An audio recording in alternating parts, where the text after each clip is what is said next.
జాలం వెను తిరిగి వస్తుంది కాలం రేపుగా మన పాపగా పుడుతుంది సరికొత్తగా నీవు నాకు తోడుగా నేను నీకు నీడగా ప్రతి రేయి తీయగా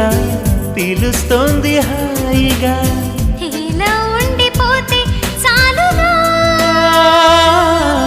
నువ్వంటే నాకిష్టమని అన్నది నా ప్రతి శ్వాస